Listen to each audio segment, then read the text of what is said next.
Well, here we go again. I got started, and now it seems like it's just pouring out. This one, though, is, I think, very important.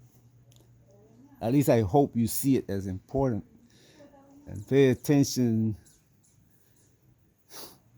seriously. The EU is going after some 200 million, 200 billion of Russia's money.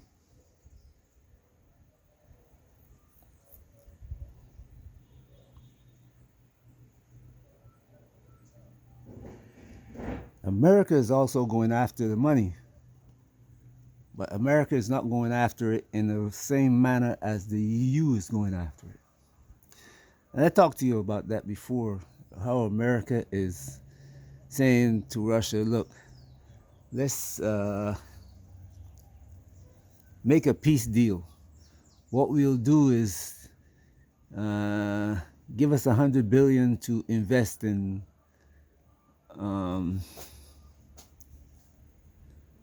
Ukraine, to rebuild Ukraine, and give us 200 billion that you and I, America and Russia, can decide what we're going to invest it in. But America has got this trick up its sleeves that the money is going to go towards infrastructure in America. Now, what infrastructure will benefit America now and in the future?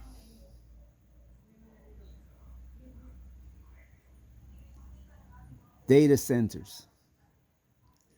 And when I say data centers, people look at this thing as though it's going to be just for supercomputers. No, it's not. Everybody across the planet is going to have their information in that data center. Every word you have ever spoken, every letter that you have ever written, every piece of paper that they can find on you is going to be in those data centers.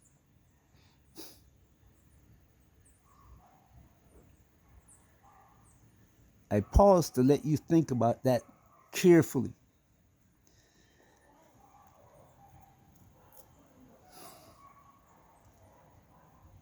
They want Russia to invest. Sit down with America and invest in infrastructure.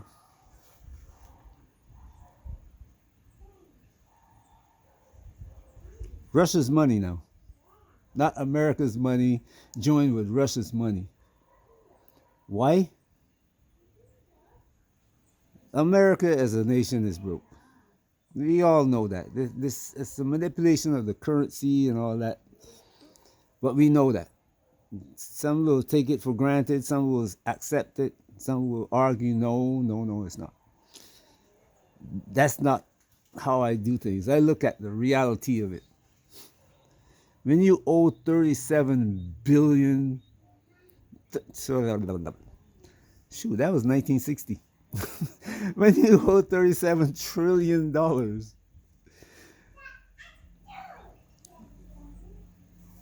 and that's just the Fed, and that's just current. That's not from 2008 now. The housing crisis, that money is not being counted. Those losses are not being counted.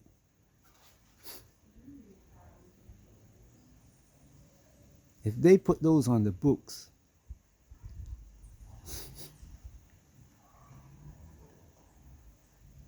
the price of living in, the cost of living in America, throughout the world, would be astronomical.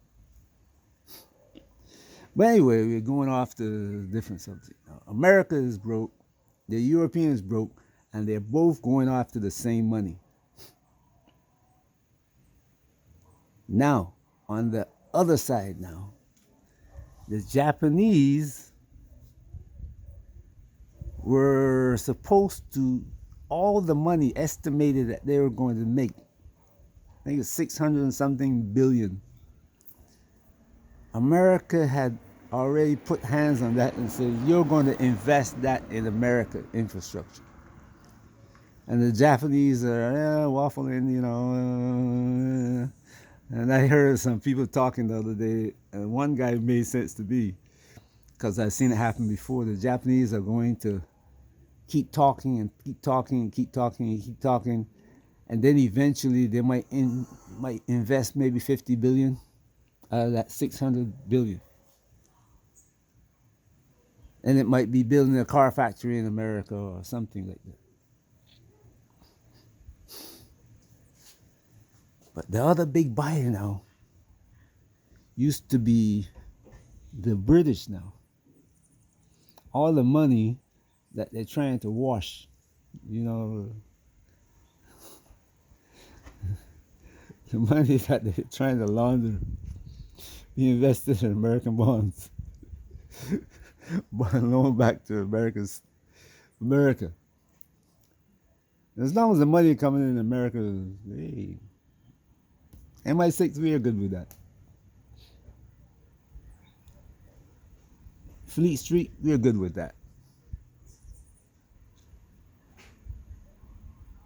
But the money's drying up now. The other big is China. And China has decided that China has been pulling back, slowly putting that money into Belt and Road. And they started doing something else that kind of shook America a little bit. They started loaning money in dollars, not yuan, but dollars. They started selling bonds, dollar bonds, using the dollar to invest in other countries. So now when they sell their dollars, later on down the road, the dollar is valueless. These people are paying back in yuan. You hear me? Now, with China not putting their money that they make in America back into the American economy, the British, another big buyer of American bonds, not putting their money in the American economy, the Japanese, the Koreans, all the people who used to put in money in the American economy, slowing down. They're running out of money. They came up with an idea in America that they're going to sell digital currencies. And if you are African, you got $20, like instead of putting your money in Kenyan shillings, you put it in American dollars, and you keep those American dollars on you, and you spend it gradually. If they made that happen, they're collecting because people believe in the American dollar now. You gotta see that. Instead of having to sell trillions of dollars every year in 10-year, 5-year, maybe 3-year bonds, they're collecting money, and then one day they don't feel like paying it back. All that money is gone. Poor Africans is out is money. All the poor people around the world who put their money in digital US currency, money's gone. Financial system is falling apart. People are trying to find money wherever they can. I even heard some professionals and people close to the government talking about confiscating gold and silver like they did in World War II. And in Spain and other parts of Europe, They're limiting the amount of money you can withdraw from your account by the day or by the week or by the month.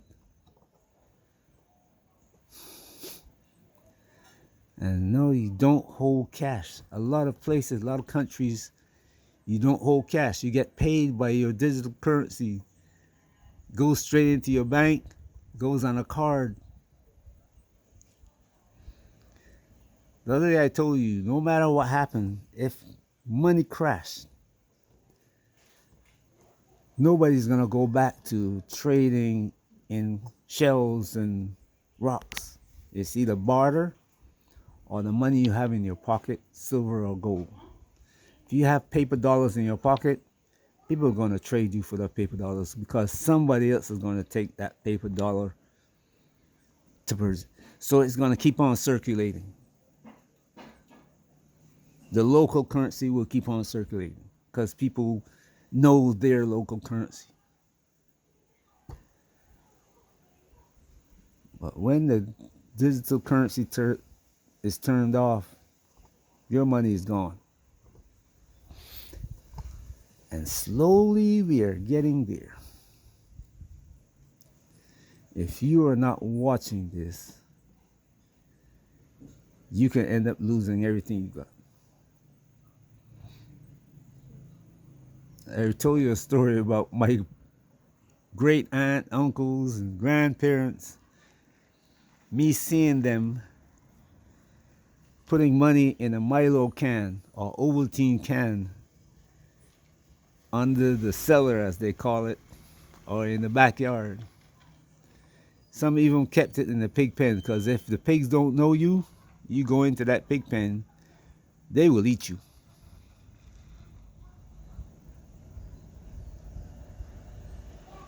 You don't think a pig will do that, but you, all right. Especially if that pig has got young in that pig pen, you go in that pig pen and you're dead. So keep your eyes focused. Not only the danger of war, if you're in Africa and they are coming.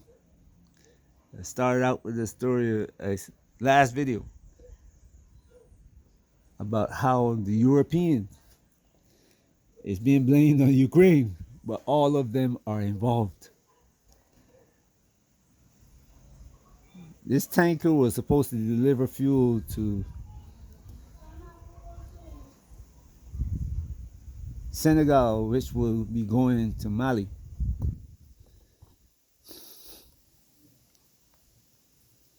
Because that area is landlocked. And they're trying to starve those people and keep them from gaining a foothold, strengthen them, you know. They're trying to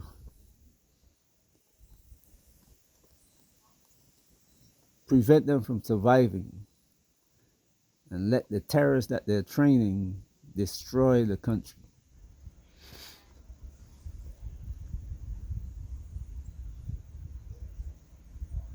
But that is going to force Africans to want to fight those people.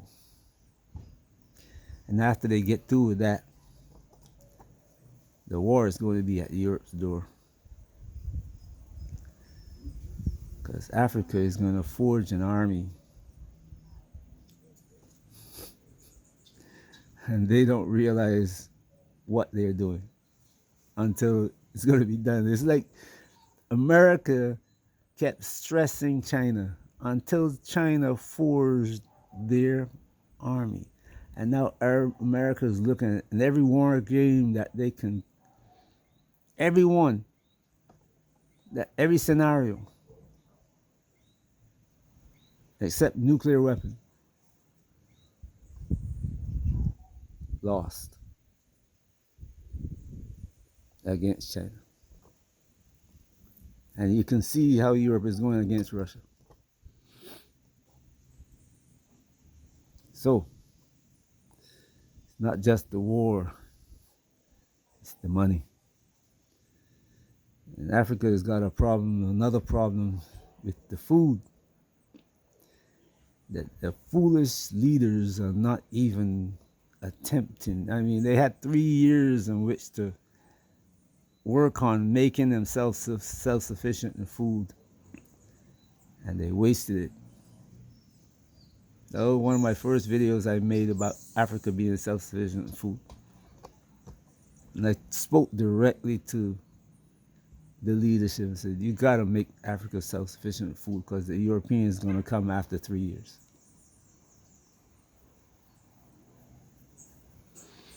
And funny thing is that Joseph Burrell helped me when he said he's going to come to Africa and make Africa the garden. But still there's people in Africa that listen. Leaders not listening. Hoping that things will go back to normal with the Europeans going to feed them. And they're going to keep their foot on the hands of their people. Now people are rising up all over Africa to get rid of these leaders. The old men are killing each other, and the young people are still going to take over. You will not be able to stay forever. The funny thing is that the families now, the youngsters in the families still trying to follow in the footsteps of their fathers. And they don't see what happened to their history if they were Francophones. Don't look at French history and see what happened to Marie Antoinette and her husband. It has happened in every nation except America so far. Even the British Crown. You go back and look at British history, you see how many kings and queens got executed. Whole families.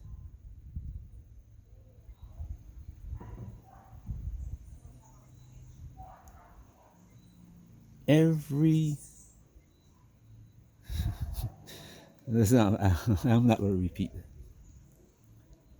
Except America. And America is getting there quickly.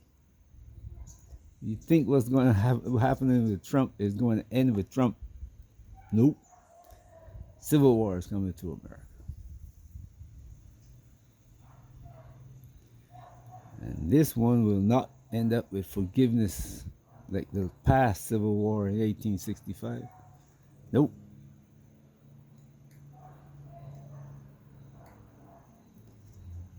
Watch your money. Have a great day wherever you are. Peace.